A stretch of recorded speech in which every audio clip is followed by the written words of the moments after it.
میں شادی سے پہلے ہی کافی بار اپنی مرضی سے کافی لڑکوں کے ساتھ رات گزار چکی تھی۔ میری ماں نے زبردستی میری شادی کر دی۔ شادی کی رات میں بے حد ڈری بیٹھی تھی کہ کہیں میرے شوہر کو سب کچھ معلوم ہو گیا تو پھر کیا ہوگا۔ پھر جب شادی کی پہلی رات جب وہ قریب آیا تو کہنے لگا، میں اپنے والدین کے ہاں شادی کے 3 برس بعد پیدا ہوئی تھی۔ خدا کی کرنی کہ میرے بعد ان کے ہاں کوئی اور اولاد نہ ہوئی، یوں میں ان کی اکلوتی اولاد تھی۔ میں ہی ان کی توجہ کا مرکز اور ان کی کل کائنات تھی۔ میرے والد صاحب مجھے ایک پل کے لیے بھی اپنی نظروں سے اوجھل نہ ہونے دیتے تھے۔ جب میں 11 برس کی ہوئی تو ایک روز اچانک لوٹتے ہوئے سڑک کے ایک حادثے میں میرے والد صاحب کا انتقال ہو گیا۔ میرا اور والدہ کا برا حال تھا کیونکہ ہمارا ان کے علاوہ کوئی تھا نہیں۔ میری والدہ کو کچھ لوگوں نے مشورہ دیا کہ میکے چلی جاؤ۔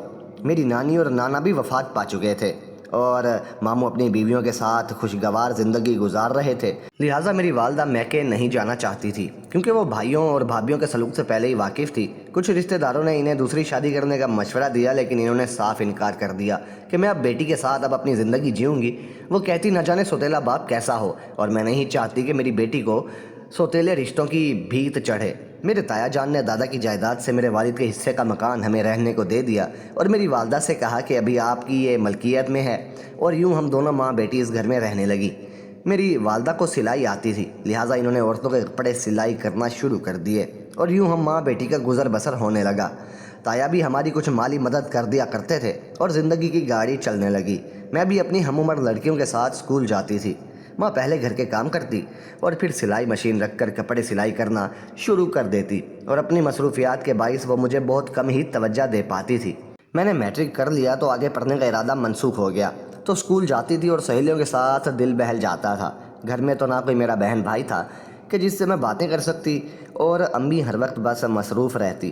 یوں میں سارا دن تنہائی محسوس کرتی، اور انہی دنوں ایک روز جب میں کسی کام سے چھت پر گئی تو ساتھ والے گھر کا لڑکا جسے میں بچپن سے جانتی تھی، جس کا نام سفیان تھا، وہ مجھے دیکھ کر مسکرا دیا۔ وہ بے حد خوبصورت لڑکا تھا، بلکہ ایسا کہ میری عمر کی لڑکیوں کے خوابوں کا شہزادہ ہوتا ہے، اور آج اس کی مسکراہٹ مجھے اور زیادہ بھلی لگی۔ 1-2 بار جب اس سے سامنا ہوا نا تو وہ مجھے دیکھ کر مسکرا دیتا، اور اب روز یوں ہونے لگا کہ جب مجھے موقع ملتا میں چھت پر چلی جاتی اور ہم دونوں منڈرے سے باتیں کرتے، اور مجھے بھی جیسے بوریت دور کرنے کا ایک بہانہ مل گیا تھا۔ میری والدہ تو وقت سے پہلے ہی بوڑھی نظر آنا شروع ہو چکی تھی۔ جب وہ مجھے آواز وغیرہ دیتی تھی تو میں فوراً آ جاتی، اور 19 برس کی عمر میں اور لڑکیاں جتنی بھی خود سر ہوتی ہیں میں بھی تھی، اور جس قدر ناسمجھ میں تھی اتنی ہی سمجھدار بنتی تھی۔ آج تک اپنی نادانیوں کو کبھی تسلیم نہیں کیا تھا، اور 1-2 بار تو ماں نے مجھے اس کے ساتھ باتیں کرتے دیکھ بھی لیا تھا، اور پھر مجھے نیچے آ کر خوب باتیں بھی سنائی تھی، مگر میرا دل تو اب جیسے میرے بس میں تھا ہی نہیں، اور میں ان کی ڈانٹ کے بعد 2 دن سکون سے بیٹھتی اور تیسرے روز پھر چھت پر سفیان سے ملنے کو اچھل پڑتی۔ ماں نے کہا، زینب باز آ جا، تو ایک بیوہ کی بیٹی ہے، اور بات باہر نکل گئی تو رسوا کرنے والے لاکھ ہوں گے جبکہ بات رکھنے والا ایک بھی نہیں ہوگا۔ مگر میں ان کی باتوں کو نظر انداز کرتی اور بدستور محبت کے پنگے بڑھاتی رہی، اور سہانے مستقبل کے خواب دیکھ رہی تھی، اور یہ سہانے خواب مجھے ہمارے پڑوسی سفیان نے ہی دکھائے تھے۔ اس نے کچھ اس طرح میٹھی میٹھی باتیں کر کر کے میرے دل کو موم کر لیا کہ میں اسی کے ساتھ عمر بھر نبھانے کا وعدہ کر بیٹھی تھی۔ اس نے بھی مجھ سے اپنی محبت کا بھرپور انداز میں اظہار کیا اور شادی کرنے کا وعدہ کیا۔ ماں تو کیا، اب تو ساری دنیا بھی ہمارے راستے میں آ جاتی تو ہم ایک دوسرے کو نہ چھوڑتے۔ سفیان بلا شبہ میری نظروں میں بے مثال تھا۔ وہ پرکشش تھا، مردانہ حسن کا مکمل نمونہ تھا۔ مجھے اس کی اتنی چاہت تھی کہ اس کی باتوں کی گہرائی کا تصور سمندر کی گہرائی سے بھی آگے معلوم ہوتا تھا۔ وہ ایسے جذبات تھے کہ ان دنوں کوئی میری جان بھی لے لیتا تو میں چاہتی یہ اچھا ہو گیا۔ اب میں اتنی بے خوف ہو گئی تھی کہ راتوں کو بھی اس سے ملنے جانے لگی۔ ہم ایک وقت مقرر کر لیتے اور ہماری اور اس کی چھت ایک ہی تھی، بس درمیان میں چھوٹی سی دیوار تھی، اور میری ماں تو سارا دن کام کی مصروفیت کے باعث شام کو جلد سو جاتی۔ اسے تو کیا کسی کو بھی کانوں کان خبر نہ ہوتی، بس چاندنی رات اور اندھیرا ہمارے رازدان تھے، یہ دونوں ہی ہمارے ہوتے تھے۔ چاند رکاوٹ بنتا اور نہ ہی اندھیرا، اور ہمارے مکانوں کی جڑی ہوئی چھتیں ہماری ملاقاتوں کا سنگم تھیں۔ ماں کا معمول تھا کہ وہ صبح بیدار ہو جاتی، تہجد کے بعد نماز فجر اور پھر تلاوت کے فرائض ادا کرتی، دن بھر کام کرتی اور گھر کے کام سے فارغ وقت میں سلائی مشین پر محلے والوں کے کپڑے سلائی کرنا اور یوں پیٹ بھرنے کی چکی اور مشقت ان کو شام تک نڈھال کر دیتی تھی۔ اور شام ہوتے ہی وہ نیند سے آنکھیں بند کرنے لگتی اور چارپائی پر لیٹ جاتی اور سو جاتی۔ تب میں دبے پاؤں چھت پر چلی جاتی جہاں سفیان میرا پہلے سے منتظر ہوتا۔ مجھے دیکھتے ہی وہ ہماری چھتوں کے درمیان میں موجود ننھی سی دیوار پار کر کے میری طرف آ جاتا اور ہر رات ملاقات کے دوران وہ مجھ سے شادی کے کئی وعدے کرتا۔ ایک رات شادی کے متعلق سہانے خواب بنتے اور باتوں باتوں میں ہم نے ساری حدیں پار کر دیں، اور میں اس کو ہی کیوں قصوروار سمجھوں؟ میں خود بھی تو بہک گئی تھی، میں نے بھی تو خود کو اس کے حوالے کر دیا تھا۔ اور جب مجھے ہوش آیا، اماں کا خیال آیا، تو میں رونے لگی۔ اس نے مجھے چپ کروایا اور تسلی دی کہ وہ بہت جلد اپنے والدین کو میری والدہ کے پاس بھیج کر میرا رشتہ طلب کر دے گا اور یوں مجھ سے شادی کر لے گا۔ اور اسی طرح ایک مدت تک آگ اور کپاس کا یہ کھیل جاری رہا اور ہم نے قرب کے تمام مراحل طے کر لیے۔ میں اس کی محبت میں سرشار تھی اور وہ میری طلب میں مدہوش، اور ہم دونوں کی خواہش تھی کہ ہمارا نکاح جلد سے جلد ہو جائے تاکہ ہم اس خطرناک سفر سے نجات حاصل کر سکیں اور اپنی منزل کو پہنچ جائیں۔ میں اب اسے اصرار کرتی کہ اپنے والدین کو میری والدہ کے پاس بھیجو اور مجھ سے شادی کر لو۔ وہ مجھے کہتا بس تھوڑا سا انتظار کرو، میں بہت جلد اپنے والدین کو تمہارے گھر بھیج دوں گا۔ اور اسی طرح وقت گزرتا رہا اور پھر رفتہ رفتہ میرا مطالبہ بڑھنے لگا۔ جب بھی ملتی اس سے یہی کہتی کہ روز اس دریا سے گزرنا اب بس کی بات نہیں رہی۔ سفیان، حوصلہ ہارنے لگی ہوں میں، اب میری ماں سے بات کرو، آخر کب تم مجھ سے شادی کرو گے؟ وہ آگے سے کہتا جب تم کہو گی کر لوں گا۔ اتنی بار اس نے صرف یہی جواب دیا تو مجھے اس کی یہ بات مذاق لگنے لگی۔ میں تو روز اول سے اسے کہتی تھی کہ مجھ سے شادی کر لو، وہی صحیح طرح سے جواب نہیں دیتا تھا۔ ہر بار کہتا ذرا صبر کر لو، کچھ دن اور انتظار کرنا ہوگا۔ اب اسے آگے سے میں کیا کہتی؟ آخر کیوں سفیان، اتنا وقت تو گزر گیا ہے، اب کیا مسئلہ ہے؟ ایسی کون سی مشکل ہے کہ آخر کیا قباحت ہے؟ میں اصرار کرتی، اور دیکھو سفیان، ایک میری بیوہ ماں ہی تو ہے، اس کو منانا کون سا مشکل کام ہے؟ وہ تو دل سے چاہتی ہے کہ میری شادی جلدی ہو جائے تاکہ وہ سکھ کا سانس لے اور بیٹی کے فرائض سے سرخرو ہو جائے۔ اور وہ تمہیں بھی بچپن سے جانتی ہے، تمہاری امی سے بھی ان کی بہت اچھی بنتی ہے، وہ تم سے پیار بھی کرتی ہیں۔ تم ان سے ایک بار رشتے کے لیے کہو گے تو وہ 100 بار ہاں کہے گی۔ ایک بار میرا ہاتھ مانگ کر تو دیکھو۔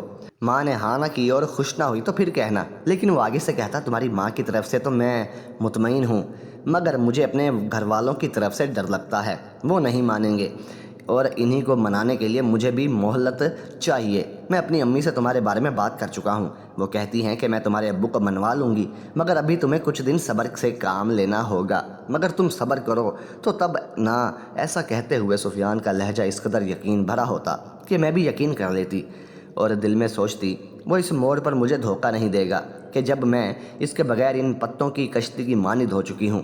جب میری امی مجھ سے میری شادی کے متعلق بات کرتی یا کسی رشتے کا تذکرہ کرتی تو میں انہیں فوراً جواب دے دیتی کہ میں صرف سفیان سے شادی کروں گی، اور امی آگے سے مجھے کہتی تو پھر اس سے کہو نا کہ وہ تمہارے لیے رشتہ بھیجے، میں تو تیری خوشی چاہتی ہوں، اگر سفیان بھی راضی ہے تو تمہاری ادھر ہی کر دوں گی، مگر وہ رشتہ تو بھیجے۔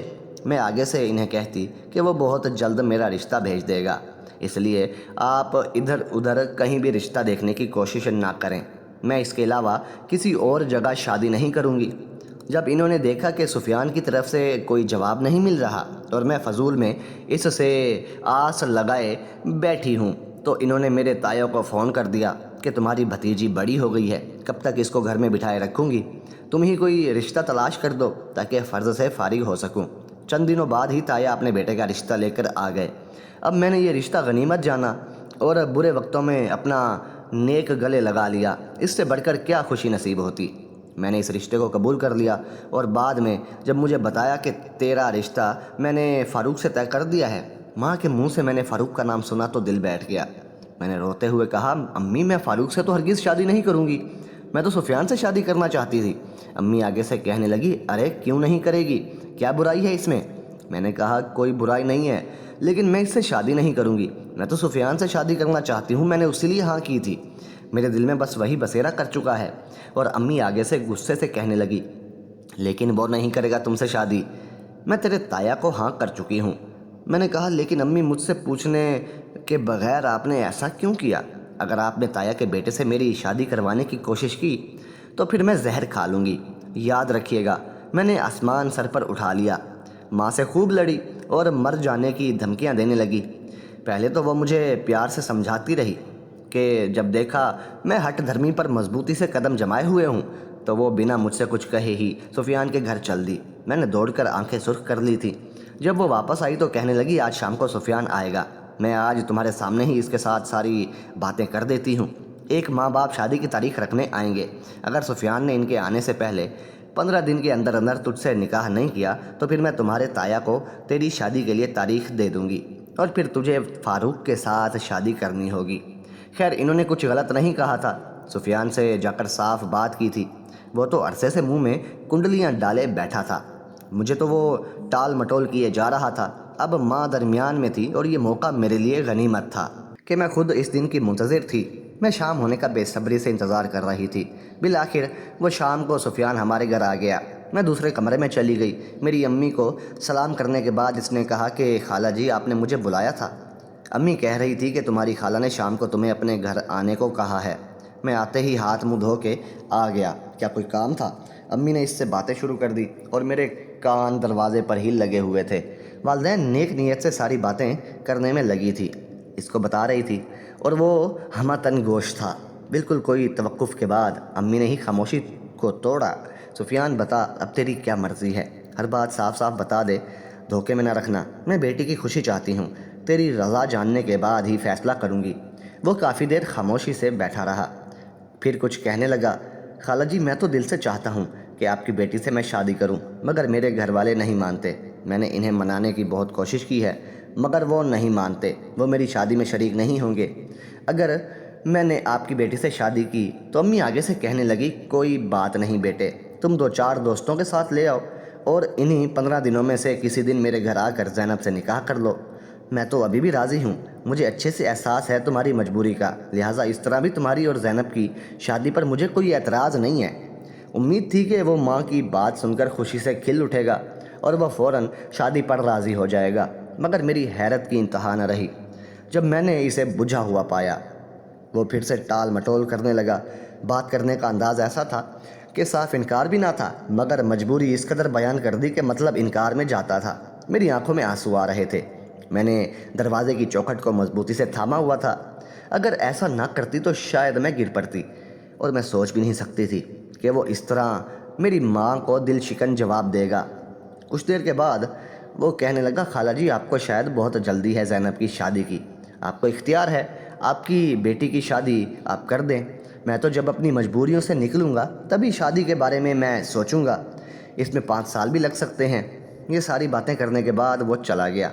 اس کے جانے کے بعد میری امی میرے پاس آئی اور کہنے لگی دیکھ لیا تو نے، میں نہ کہتی تھی کہ تم سے یہ شادی نہیں کرے گا۔ وہ سیدھے سے انکار بھی نہیں کر رہا لیکن اپنی مجبوریاں بتا بتا کر تجھ سے جان چھڑوا رہا ہے۔ تیرے لیے یہی بہتر ہے کہ تو اپنے تایا کے بیٹے سے شادی کر لے جو خوشی خوشی خود تیرا رشتہ مانگنے آیا ہوا تھا۔ میں کافی دیر بیٹھی آنسو بہاتی رہی۔ پہلے سوچا اب سفیان سے نہیں ملوں گی مگر پھر رہا نہ گیا اور سوچا آج اس سے مل کر ضرور پوچھوں گی کہ آخر اس نے اتنا عرصہ مجھے کیوں دھوکے میں رکھا۔ اس رات جب میں سفیان سے ملی تو اس سے خوب لڑی۔ اس نے پھر سے یہی کہا کہ وہ ایک نامعلوم مدت تک شادی نہیں کر سکتا، اگر تم میرا انتظار کر سکتی ہو تو کر لو، اگر مستقبل میں میرے حالات سمجھ گئے تو کسی دن تم سے نکاح بھی میرا ہو جائے گا۔ یہ اس کا کھڑا سا جواب تھا اور اس روز سفیان کے جواب سے میرا دل چور ہو گیا، اس قدر توہین محسوس کی کہ جی چاہ رہا تھا زمین میں ڈر جاؤں۔ میں نے کہا جب تم اتنا ہی مجبور تھے تو تم مجھے ان ملاقاتوں کے لیے کیوں مجبور کرتے تھے، کیوں غربت کے مرحلے طے کیے تم نے؟ وہ آگے سے کہنے لگا میں تو اپنے دل سے مجبور تھا مگر تم کیوں آئی تھی میرے بلانے پر؟ یہ اس کا جواب تھا۔ میں نے روتے ہوئے کہا کہ میں بھی دل سے مجبور تھی مگر اب جو دل پر گزرے گی سہ لوں گی، اپنے دل کو مار لوں گی، مگر اب تم سے کبھی نہیں ملوں گی۔ یہ کہہ کر میں نیچے کا رخ کیا تو مڑ کر بھی نہیں دیکھا۔ میں نے سفیان سے اب کبھی نہ ملنے کا تہیہ کر لیا تھا، اور ہفتے بعد وہ لوگ آئے اور وہ منگنی کا جوڑا اور انگوٹھی ساتھ لے کر آئے تھے۔ انہوں نے امی سے کہا کہ سادگی سے شادی ہوگی، نکاح تک جوڑا بنانے کا آرڈر دے دیا اور پہلی تاریخ نکاح کی رکھ لیتے ہیں۔ آپ اپنے چند محلے داروں کو بلا لینا، ہمارے ساتھ بھی زیادہ لوگ نہیں ہوں گے۔ یوں میری شادی کی تاریخ مقرر کر دی گئی۔ میری ماں میری شادی میں مشغول ہو گئی، مگر میرا دل تو ویسے مردہ ہو چکا تھا۔ مقررہ تاریخ پر مختصر سی بارات آئی اور بڑی سادگی سے میرا نکاح ہو گیا۔ رخصتی کا خوابہ بھی تایا جان نے ہی بنوایا تھا۔ کچھ محلے داروں نے اس ترکیب میں شرکت کی اور میری رخصتی ہو گئی، اور میں تایا کے گھر یعنی اپنے سسرال میں آ گئی۔ جب مجھے پھولوں کی سیج پر بٹھایا گیا تو میرا دل جیسے خوف کے مارے سوچ میں پڑ گیا تھا، اور مجھے یہی پریشانی کھا رہی تھی کہ کہیں فاروق کو میرے ماضی کے بارے میں پتہ نہ چل جائے۔ اس رات جب وہ میرے پاس آیا تو میں اس وقت چونک گئی جب انہوں نے مجھ سے کہا تم سے ایک بات پوچھوں، مگر وعدہ کرو گی تم سچ بتاؤ گی؟ اس لمحے میرا دل جیسے میرے سینے سے باہر نکلنے کو تیار تھا۔ میں سوچنے لگی نہ جانے کیا بات پوچھنا چاہتے ہیں، مگر اگلے ہی لمحے اس نے کہا نہیں کوئی بات نہیں ہے، میں ویسے ہی کہہ رہا تھا، اور یوں اس نے بات آئی گئی کر دی۔ میں نے بھی شکر کا کلمہ پڑھا کہ جیسا میں سوچ رہی تھی ویسا کچھ نہیں تھا، وہ بالکل نارمل لگ رہا تھا اور اس سے شادی سے مطمئن بھی دکھائی دے رہا تھا۔ مگر مجھے نہیں معلوم تھا کہ ایک نہ ایک دن تو یہ سچ کھلنے ہی والا تھا۔ دن گزرنے لگے اور میرا بیاہ تو ہو گیا تھا، مگر دل کسی بات میں نہیں لگتا تھا۔ میں بے وفائی کی یاد میں اندر سے کھوکھلی ہو چکی تھی۔ کبھی کبھار جب دل اس کے لیے حد سے زیادہ بے چین ہو جاتا تو خود کو کوستی کہ کیوں جلد بازی میں شادی کروا لی۔ اگر وہ انتظار کرنے کو کہتا تھا تو انتظار کر لیتی۔ محبت کرنے والے انتظار ہی تو کرتے ہیں، چاہے وہ تھوڑے دنوں کا ہو یا عمر بھر کا۔ محبت تو نام ہی انتظار کے دکھ سہنے کا ہے۔ کچھ دن صبر کر لینے سے شاید سفیان مجھے اپنا ہی لیتا۔ اب تو جو زندگی ملی تھی اس کو جوں توں گزارنا تھا، اور سفیان کی یاد ستاتی تو چھپ کر میں رو لیتی۔ اپنے دل کا دکھ کس سے بیان کرتی؟ نئی نویلی دلہن تھی، مگر نئی دلہنوں جیسی خوشی میرے چہرے سے نہیں جھلکتی تھی۔ فاروق اکثر میری اداسی کا سبب پوچھتے، میرے ہاتھوں کو اپنے ہاتھوں میں لے کر دل جوئی کرتے تو میں رو پڑتی۔ آخر ایک روز انہوں نے مجھے اپنے پاس پیار سے بٹھایا اور بولے زینب یہ بات میں شادی کی رات بھی تم سے کہنا چاہتا تھا۔ تمہیں یاد ہے کہ جب میں نے تم سے کہا تھا کہ ایک بات پوچھوں مگر وعدہ کرو گی کہ تم مجھے سچ سچ بتاؤ گی، لیکن میں نے بات ٹال دی تھی۔ اس رات بھی یہی بات تم سے میں پوچھنا چاہتا تھا، لیکن پھر مناسب نہ سمجھا کہ کہیں تمہیں شرمندگی محسوس ہوگی، مگر اب تمہیں روزانہ ہی پریشان دیکھتے ہوئے میں آج یہ بات کر لینا چاہتا ہوں۔ میں نے تو پہلے یہی سوچا میں تم سے اس کے متعلق کبھی نہیں پوچھوں گا، مگر اب میں روز محسوس کرتا ہوں کہ تم اب بھی میرے ساتھ خوش نہیں ہو، اس لیے آج میں یہ ساری باتیں تمہارے ساتھ کر لینا چاہتا ہوں۔ زینب دیکھو، میں تمہارا دکھ سمجھتا ہوں، شاید تم یہ سمجھتی ہو کہ مجھے کچھ خبر نہیں ہے۔ مجھے خبر ہے کہ تم سفیان سے شادی کرنا چاہتی تھی، مگر میں نے پھر بھی تمہیں اپنایا کیونکہ مجھے پتہ چل گیا تھا کہ وہ تجھ سے شادی کا ارادہ نہیں رکھتا، تمہیں بیوقوف بنا رہا تھا۔ سچ کہوں تو اس بات کی مجھے بہت تکلیف تھی، کیونکہ میرے مرحوم چچا کی بیٹی ہو اور اپنے گھر کی عزت کو دوسروں کے ہاتھوں میں کھلونا بنتا دیکھ کر میرے خون کے آنسو رونے کو میرا دل کرتا تھا۔ تبھی جب ابو جی نے مجھ سے تمہارے رشتے کے لیے رضامندی پوچھی نا تو میں نے ہاں کر دی۔ سفیان کا ایک دوست میرے ساتھ ہی ملازمت کرتا ہے، اسی کے ذریعے مجھے ہر بات کی خبر ہو جاتی تھی۔ سفیان اس کو تفصیل کے ساتھ تمہاری اور اپنی چھت پر ہونے والی ملاقاتوں کے قصے سناتا تھا، اور وہ آگے مجھے سنا دیا کرتا تھا کہ لڑکے تو ایسی باتیں خوش ہو کر ایک دوسرے کو سناتے ہیں۔ سوچو اگر وہ تمہارے ساتھ مخلص ہوتا تو یہ باتیں اپنے دوستوں سے کرتا، اور سچ ہے نا کہ تم راتوں کو سفیان سے چھت پر ملاقاتیں کرتی تھی۔ اس کی یہ بات سن کر میرے جیسے قدموں سے زمین نکل گئی۔ یہ سچ ہی تو تھا، بھلا اتنے کھلے سچ کو میں کیوں کر جھٹلاتی؟ میں نے اپنے بہتے آنسوؤں کو روکا نہیں اور نہ ہی ان کو صاف کیا، نہ میں نے فاروق کو کوئی جواب دیا، مگر ہاں میں نے اس کے پیروں پر ہاتھ رکھ دیے اور رو رو کر کہنے لگی فاروق خدا کے لیے مجھے معاف کر دیجئے۔ وہ دن میری ناسمجھی کی بھول تھی تو مجھے اچھے برے کی تمیز بھی نہیں تھی، مجھ سے بہت بڑی غلطی ہو گئی تھی، مگر میں اس شرمندگی سے بہت شرمندہ ہوں۔ آپ نے میری آنکھوں سے پردہ ہٹا دیا، میں جان گئی ہوں کہ کون اپنا ہے اور کون پرایا۔ وہ باحوصلہ شخص کہنے لگا جو گزر گیا سو گزر گیا، میں نے اس سب کو بھلا دیا ہے اور اب تم بھی بھلا دو، عہد کرو کہ پھر کبھی کوئی ایسی غلطی کرنے کا سوچو گی بھی نہیں۔ میں نے وعدہ کیا کہ آئندہ عمر بھر انہی کی پابندی کروں گی، شوہر اور بیوی کے اس مقدس رشتے کی پاسداری کروں گی۔ سفیان سے تو اب مجھے نفرت ہو گئی تھی، انسان بھی عجیب مخلوق ہے، اس کے ارادوں کو بدلتے دیر نہیں لگتی۔ وہی سفیان جس کی بے وفائی مجھے رلا رہی تھی، اب اس کے بارے میں سوچنے سے بھی وحشت ہوتی تھی، کیونکہ میں اس کی حقیقت جان چکی تھی۔ بڑی بات یہ تھی کہ اتنا سب جاننے کے باوجود بھی فاروق نے میرے میکے جانے پر پابندی نہیں لگائی، ورنہ مجھے لگتا تھا کہ وہ مجھے وہاں جانے سے منع کرے گا۔ بڑے صدمے کی بات تو یہ تھی کہ جب سفیان کی والدہ کو علم ہوا کہ سفیان نے میری امی سے کہہ کر رشتے سے انکار کیا تھا، اس کے والدین نہیں مان رہے، تو وہ معذرت کرنے میری امی کے پاس آ گئی اور امی سے گلے لگ کر روئی اور کہا کہ میں تو دل سے زینب کو اپنی بہو بنانا چاہتی تھی، اور کیونکہ یہ یتیم بچی ہے اور ہماری آنکھوں کے سامنے ہی پلی بڑی ہے، مگر سفیان نے مجھے روکا تھا۔ اس نے کہا کہ میں کسی اور لڑکی کو پسند کرتا ہوں اور اسی سے شادی کروں گا، کیونکہ وہ ایک بڑے باپ کی بیٹی ہے، اس سے شادی کر کے میری تقدیر سنور جائے گی۔ میرے سفیان نے لالچ کیا، جبکہ ہم اس کو روک رہے تھے کہ زینب ہماری دیکھی بھالی بچی ہے، شادی برابری کے لوگوں میں ٹھیک رہتی ہے، وہ سادہ لو خاتون تھی۔ جب سفیان کی نیت سے پردہ اٹھا گیا تو میرے اندر یادوں کے محل بھی جلتے ہوئے ملبے کے ڈھیر بن گئے۔ اس روز تو اپنے لٹ جانے کے غم میں اس قدر روئی کہ جی چاہتا تھا سامنے جلتی ہوئی آگ ہو اور میں اس میں کود کر خودکشی کر لوں۔ میری شادی کے 9 مہینے بعد سفیان نے روبینہ سے شادی کر لی اور پھر داماد بن کر اپنی ماں کے گھر سے رخصت ہو گیا۔ حیرت کی بات یہ تھی کہ اپنی شادی کے بعد بھی اس نے کئی بار مجھے پیغام بھجوایا کہ چھت پر آؤ، مجھے تم سے کچھ بات کرنی ہے، مگر میں نہ گئی۔ اور آخر میں کیوں جاتی؟ اپنے شوہر کی امانت میں خیانت کی مرتکب ہونے اس کے نزدیک تو میں کھلونا تھی، تو کیا اب بھی میں کھلونا بن جاتی؟ جان بوجھ کر خود کو ایسی جلتی راکھ میں ڈال دیتی؟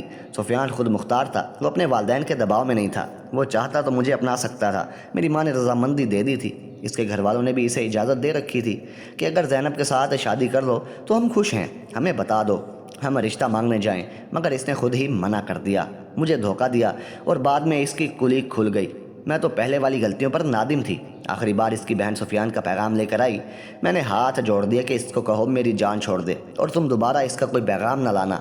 اس کے ساتھ گزرے ہوئے دن میری روح پر ابھی تک بدنما داغوں کی مانند ثبوت تھے۔ میرا بس نہ چلتا تھا کہ تیز چھری سے ان کو کھریچ ڈالوں۔ بھلا اب کیا میں اس سے ملنے کی حماقت کر سکتی تھی؟ جبکہ اپنے شوہر کی عنایتیں دیکھیں تو ضمیر ملامت کرنے لگا تھا۔